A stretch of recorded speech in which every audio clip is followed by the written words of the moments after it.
Let's look at how to create some groups in Blackboard. We'll start at the home page and we'll scroll down looking on that left side where the information is. And we are looking for our course tools. When we click that, we can want to go to Advanced Group Management.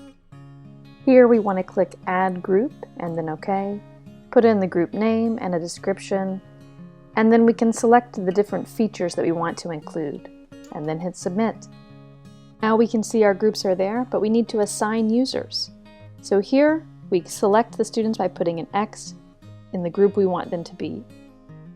We've got that, we click OK, and let's look at our page. Now down at the bottom we have the new setting called My Groups, and as the instructor I always put myself in all 3 of the groups or all of the groups so I can interact with students. But let's check the discussion board. And we have a group discussion that we can do. So that's how we create groups in Blackboard. Good luck!